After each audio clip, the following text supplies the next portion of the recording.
संसार में ऐसा कोई पर्वत नहीं जो इतना ऊंचा हो कि मनुष्य उसके शिखर तक पहुंच न पाए, उसे लांघ न सके। इस संसार में ऐसा कोई सागर नहीं जो इतना गहरा हो कि मनुष्य उसके तले को छूकर पुनः लौट कर आ न सके। एक छोटी सी बूंद पर्वत के शिखर पर पिघल कर बहने लगती है और देखते ही देखते वो महानदी गंगा में परिवर्तित हो जाती है। कारण क्या है? कारण है प्रयास, प्रारब्ध नहीं। ये प्रयास ही निश्चित करते हैं आपका प्रारब्ध क्या होगा। ये सारा खेल प्रयास और प्रारब्ध का ही है। आपके जैसे प्रयास होंगे वैसा प्रारब्ध आपका होगा। और यदि आपके ये प्रयास ऊंचे हो तो प्रारब्ध को तो आपके समक्ष झुकना ही है। क्यों? कई बार मनुष्य अतीत को देखता है, आज अहंकार में भर जाता है। कभी वर्तमान को देखता है, भविष्य के विषय में सोचता है, मद में चूर हो जाता है। क्यों नहीं समझ पाता एक सरल सी बात? ये सृष्टि जो है, ये सृष्टि एक चक्र है जो बार बार आपको दोहराएगी, कठिन से कठिन परीक्षाओं पे आपको उतारेगी, जिस पर आपको उत्तीर्ण होना ही है। जो कल था वो आज नहीं है, ये सभी को ज्ञात है। जो आज है वो कदाचित कल नहीं होगा, ये भी आपको मानना होगा। एक मुस्कुराहट के साथ आपको शांत रहना है और कभी भी इस मन में अहंकार उत्पन्न होने नहीं देना है। बनिए उस हिमखंड की भांति। कदाचित वो इसलिए इतना ठंडा रहता है क्योंकि उसे ज्ञात है वो कल जल के रूप में था, आज बर्फ के रूप में तो है, किंतु कल पुनः वो जल के रूप में ही जाएगा। स्वयं को शांत रखें। कदाचित आज आप सफलता के शिखर पे हो, कदाचित ना। आपको हर एक दिन अवश्य देखना है। बस निरंतर प्रयास करते रहिए, हर परिस्थिति के लिए सज्ज रहिए और इसे संतुलन बनाएं। आपका कल हो आज या कल, आपके अच्छे दिन हो या बुरे दिन, सब पवित्र हो जाएंगे। संसार में कई बार ऐसा होता है, हम बड़ी समस्या में होते हैं, विपदा में होते हैं, और वो लोग जो हमारे समीप होते हैं, हमारे अपने होते हैं, वो हमारा त्याग कर चले जाते हैं। हम ऐसे में दुखी हो जाते हैं, निराश हो जाते हैं, फिर स्वयं चलकर उस समस्या से बाहर आते ही हैं। अब परिस्थिति चाहे जो भी हो, वो लोग जिन्होंने ऐसे समय पे आपका त्याग किया, उनसे क्रोधित होना, उनसे रुष्ट होना, ये अनुचित है। मैं तो कहता हूं कृतज्ञ रहिए। मैं तो कहता हूं उन्हें धन्यवाद कहिए कि उन्होंने ऐसे समय पे आपका साथ छोड़ा जब आपको उनकी सबसे अधिक आवश्यकता थी। क्योंकि या तो उनको विश्वास था कि आप स्वयं इस विपदा से बाहर चलकर आएंगे, या तो उनके त्याग के कारण आपने स्वयं का प्रोत्साहन बढ़ाया, स्वयं की शक्ति बढ़ाई और स्वयं उस आग से चलकर बाहर आए। अपने बुरे समय को आपने अपना अच्छा समय बनाया। अंत में आप और शक्तिशाली हो जाते हैं और श्रेष्ठ हो जाते हैं। और यही तो आपकी विजय है, जिसका कारण है उनका साथ छोड़ना। तो उन्हें धन्यवाद कहिए। धन किसी के लिए मोह है तो किसी के लिए मान, किसी के लिए भाग्य है तो किसी के लिए कर्मों की इच्छा है। देखा जाए तो ये धन कहीं ना कहीं मनुष्य के लिए अत्यंत आवश्यक भी है, और इसलिए मनुष्य जो है अपना समस्त जीवन व्यतीत करता है इस धन को अर्जित करने। अनेक मनुष्य ऐसे भी होते हैं जिनका समस्त जीवन इसी धन में बीत जाता है। हर एक मनुष्य प्रयास करता है कि वो धनी बने, अधिक से अधिक धन अर्जित कर सके, संपन्न बना रहे। और ऐसा क्यों ना? क्योंकि यही एक वस्तु है जो आदान प्रदान व्यवहार में काम आती है। प्रयास हर मनुष्य करता है, धन अर्जित हर मनुष्य नहीं कर पाता। कारण ये कि मनुष्य सोचता है मेरे पास कुछ धन आ जाए तो मैं कुछ करके दिखाऊं। धन सोचता है कि ये मनुष्य कुछ कर दिखाए तो मैं उसके पास आऊं।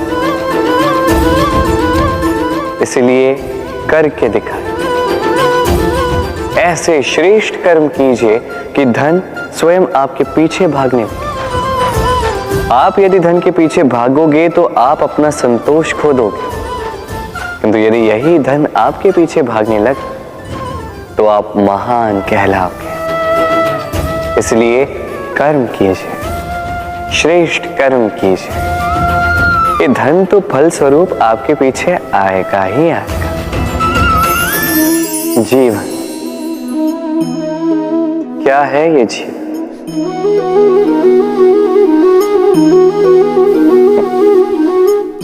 ये प्रश्न सबके मन में आता है। सबका मन इसी प्रश्न से चिंतित रहता है क्या ये जीवन? इसका उद्देश्य क्या है? करे क्या है इस जीवन में? क्या ये जीवन कुछ पाना है या ये जीवन कुछ खोना है? क्या ये जीवन वो है जहां हमें परमात्मा के पीछे जाना है या हमें स्वयं को अपने सपनों के पीछे दौड़ाना है?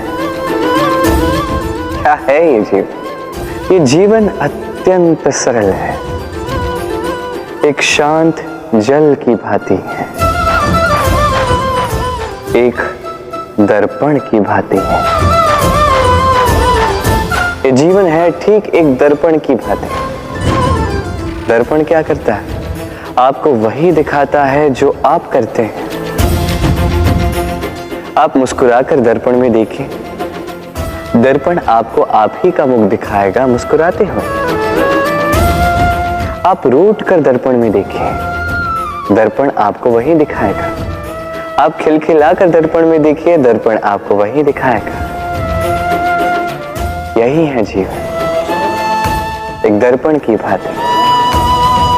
ये मत सोचिए कि इस जीवन ने आपको क्या दिया है।